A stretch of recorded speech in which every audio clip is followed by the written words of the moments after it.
el día de que tuvimos desde las 6 de la mañana hasta las 8 de la noche en el aeropuerto, ¿verdad? Mire, realmente yo tengo un familiar muy allegado a mí en Guardanacosta, ¿verdad? Tiene aproximadamente 2 meses y 15 días privado de libertad. Simplemente su delito es ser migrante. Tenía un asilo político tanto por el aeropuerto como por Dimas. No fue validado, fue anulado, fue negado. Ok, bien, pero no es justo que después de un mes privado de libertad le corran a 2 meses y 15 días esperando el vuelo, ¿verdad? Entonces, ¿qué pasa?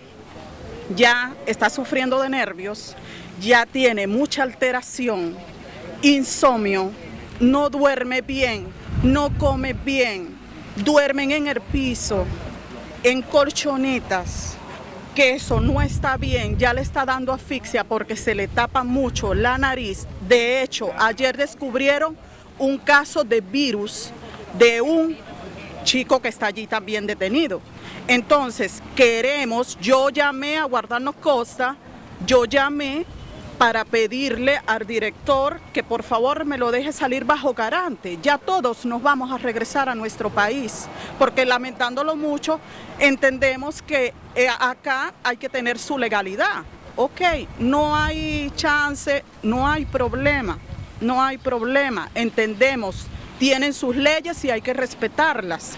En vista de nuestra situación en nuestro país, por eso estamos acá.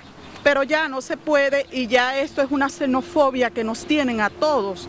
Entonces queremos regresarnos, pero él tampoco puede seguir, quién sabe hasta cuándo va a salir el vuelo. Puede seguir retenido buscando a que le dé un infarto o cualquier cosa. Y a ellos no les importa, tome paracetamol y más nada. Y si acaso le dan el paracetamol. Que tuvimos todo el día, nosotros llegamos bajo lluvia, yo con mis hijos, apurados porque a las 7 de la mañana quedaron de sacarlos para uno poderles entregar algo, desesperados porque después de 2 meses sin verlos, sin nada, de hecho las últimas semanas no dejaban pasarle ni jugo ni galleta, que es lo único que dejan pasar. ¿Por qué? Porque ellos tratan muy mal a uno, muy mal. Entonces, por favor, necesitamos que, cónchale, nos ayuden, déjenos salir bajo garante, ya, cuando el vuelo digan, mire, ya, mañana a tal hora, ok, bien, porque ya nos queremos ir, ya no podemos seguir en esta situación.